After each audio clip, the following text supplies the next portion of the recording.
Next 38 question हमारे पास में फिर से केस बेस स्टडी है। हमको इस पूरे क्वेश्चन पेपर में ध्यान रखना है कि 29th क्वेश्चन और 38 क्वेश्चन, दो क्वेश्चन हमारे पास केस बेस स्टडी के होते हैं और दोनों 4 मार्क्स के होते हैं। इनमें इंटरनल चॉइस भी हमारे पास में होती है। ये जो क्वेश्चन गिवन है यहाँ पर हमारे पास 4 इंटरनल क्वेश्चन गिवन होंगे, हर एक क्वेश्चन 1 मार्क का होगा, चारों क्वेश्चन ऑब्जेक्टिव है। ओके, तो क्वेश्चन में क्या गिवन है जरा देखते हैं हम।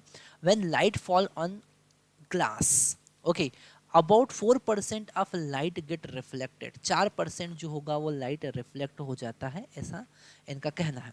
टू एलिमिनेट दिस रिफ्लेक्शन, ऐसा जो रिफ्लेक्शन जो हम ग्लास हम रखा है उससे हमको रिफ्लेक्टेड रेज वापस से मिलती है, तो उसको एलिमिनेट करने के लिए हमने to eliminate this reflection, the glass display case in museum usually have an reflecting and anti-reflecting coating. Okay, जब उसके अंदर कोई म्यूजियम में कोई चीज़ रखी हुई है, उसको हमको देखना होता है, पर वो आगे ग्लास लगा हुआ है तो वहाँ से रिफ्लेक्शन आ रहा है, तो वो हमको डिस्टर्ब करता है। तो वो जो अंदर सामान रखा हुआ है, जो भी थिंग रखा होगा, वो हमको क्लियरली विजिबल नहीं होगा। तो उसके लिए हम क्या करते हैं, एंटी रिफ्लेक्टिंग कोटिंग का यूज़ करते हैं। किसका यूज़ करते हैं, एंटी रिफ्लेक्टिंग कोटिंग। और एंटी रिफ्लेक्टिंग कोटिंग क्या करती जरा देखते हैं, ठीक है। This work on the principle of interference, वो इंटरफेरेंस पे वर्क करती है। कैसे, when the light fall on the coated surface, जब कोटेड सरफेस पर, जैसे हमारे पास में यहाँ पर डायग्राम में गिवन है, ये ग्लास सरफेस है ना, ये ग्लास सरफेस है और इस ग्लास सरफेस के ऊपर हमने एक एंटी रिफ्लेक्टिंग कोटिंग कर दी है। ओके, और जिसका थिकनेस टी है, तो होगा क्या, get reflect, the light get reflect from the top and bottom and the surface, top and bottom surfaces of the coating, and these two reflected rays can interfere. Okay, तो यहाँ पर हमको ये जो इंसिडेंट रे है, ध्यान से समझना है, ये जो इंसिडेंट रे है, ये कुछ पोर्शन तो इस कोटेड सरफेस से रिफ्लेक्ट होगा और बाकी अंदर रिफ्रैक्ट होगा, और यहाँ से रिफ्लेक्शन के बाद फिर से ये बाहर निकलेगी, और ये दोनों रे 1 और रे 2 दोनों क्या करेंगे, इंटरफेरेंस करेंगे।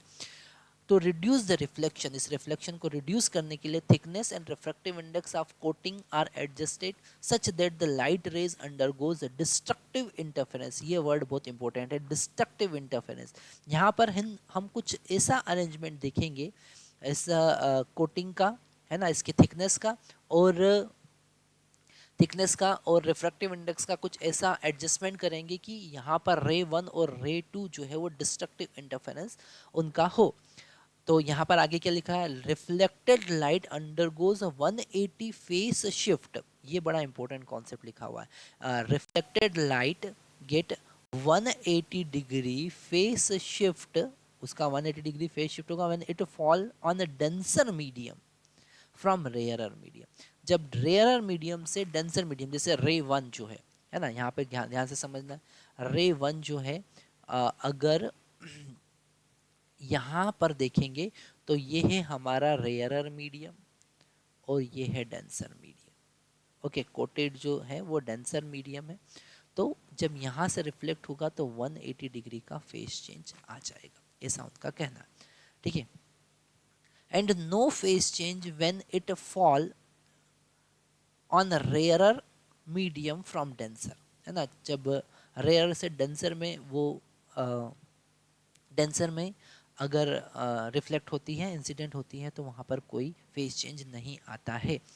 आगे गिवन है, to answer the question below consider the monochromatic light lambda का उसका वेवलेंथ है, ऐसा आप कंसिडर करो। आगे देखते हैं क्वेश्चन में क्या गिवन है, ठीक है। यहाँ पर कुछ और कंसिडरेशन हमको लेना पड़ेंगे। Incident light on the coating thickness T, है ना, यहाँ पर थिकनेस टी दे रखा है और स्मॉल एंगल इंसिडेंट है, eta 1 is less than eta 2 is less than eta 3, तो यहाँ पर 180 डिग्री का फेस चेंज होगा और यहाँ पर भी इससे भी 180 डिग्री का फेस चेंज होगा, मतलब अल्टीमेट फेस चेंज यहाँ पर केवल इस थिकनेस के कारण होगा। तो फर्स्ट क्वेश्चन हम पढ़ते हैं। क्वेश्चन नंबर 1 में क्या गिवन है, which of the following occur if no coating of glass, अगर हम कोटिंग नहीं करेंगे तो होगा क्या, तो इनका कहना ऐसा है, फर्स्ट ऑप्शन में the object behind the case look distort, जो ऑब्जेक्ट केस के अंदर रखा हुआ है, ठीक है, वो डिस्टॉर्ट हो जाएगा, ठीक है, तो बिल्कुल सही बात है, इसीलिए तो हम कोटिंग कर रहे हैं। है ना, तो A is the correct answer. The colour, और भी पढ़ लेते हैं, colour of object behind the glass case appear dull, बिल्कुल ऐसा नहीं है, पर वो ऑब्जेक्ट ही डिस्टॉर्टेड हो जाएगा। B is the wrong answer. The reflected object, तो यहाँ पर ए हमारा करेक्ट आंसर होगा। हम अगर सेकंड क्वेश्चन की बात करें, सेकंड क्वेश्चन में क्या है, what is the path difference between रे 1 एंड रे 2, दोनों का पाथ डिफरेंस कितना होगा। तो यहाँ पर अगर हम इस रे, फर्स्ट वाला रे है ना, वो तो यहीं से चले गया, और सेकंड रे को टी थिकनेस कवर करना पड़ा, फिर वापस टी थिकनेस, तो पार्ट डिफरेंस यहाँ पर होगा delta X equal to 2t। Path difference कितना होगा, 2t होगा। ठीक है, तो यहाँ पर आंसर हम बी सिलेक्ट करेंगे, 2t। अगर हम थर्ड क्वेश्चन की बात करें, for what the minimum thickness of coating do the रे 1 एंड रे 2 undergoes destructive interference। ओके, तो यहाँ पर डिस्ट्रक्टिव इंटरफेरेंस के लिए पाथ डिफरेंस जो अभी हमने देखा, पाथ डिफरेंस कितना देखा, पाथ डिफरेंस हमने देखा 2t, है ना, वो किसके बराबर होना चाहिए, वो लेमडा बाई 2। पर यहाँ पर जो लाइट है वो एयर में नहीं, ईटा 2 वाले रिफ्रैक्टिव इंडेक्स में ट्रेवल कर रही है, तो उसका जो वेवलेंथ है वो बाई ईटा 2 हो जाएगा। ओके, वेवलेंथ रिड्यूस, जैसे स्पीड रिड्यूस होता है वैसे वेवलेंथ भी रिड्यूस होती है ना। अगर हम स्पीड की बात करें तो v is equal to C by eta होता है, ऐसे lambda is equal to lambda dash is equal to lambda by eta होगा, तो यहाँ पर ईटा 2 से डिवाइड कर देंगे, तो t इज इक्वल टू मिलेगा लेमडा डिवाइडेड बाई 4 ईटा 2। तो यहाँ पर देख लो कौन सा आंसर सही है, हमको क्लियरली दिख रहा है कि डी ऑप्शन इज करेक्ट। आगे बढ़ते हैं, इसी का थर्ड वाले में और पार्ट हमको दे रखा है, एक और क्वेश्चन है, या तो हम सेकंड थर्ड वाले का दो क्वेश्चन में से कोई भी एक आप सॉल्व कर सकते हैं। For what minimum thickness of coating do the रे 1 एंड रे 2 कंस्ट्रक्टिव इंटरफेरेंस, कंस्ट्रक्टिव इंटरफेरेंस कब होगा, तो जो 2t है वो lambda by eta 2, part difference कितना होना चाहिए कंस्ट्रक्टिव इंटरफेरेंस के लिए, लेमडा, है ना, बाई ईटा 2 होना चाहिए, मतलब t is equal to lambda divided by 2 eta 2 होना चाहिए। तो क्लियरली हमको यहाँ पर यहाँ पर ऑप्शन थोड़े से हमने गलत लिखे हैं, तो यहाँ पर वैसे इसके अकॉर्डिंग डी ऑप्शन सही होना चाहिए।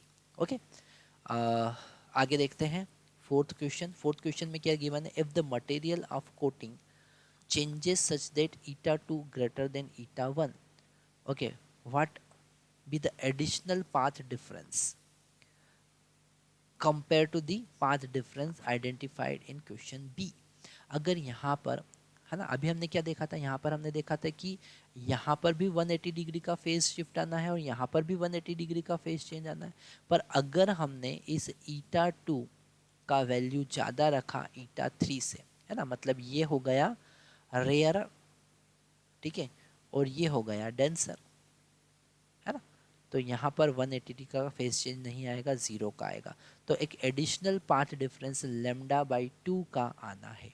कितना आना है, अगर 180 डिग्री का फेस चेंज है तो पाथ चेंज जो होगा वो लेमडा बाई 2 का आना है, तो सी इज द करेक्ट आंसर।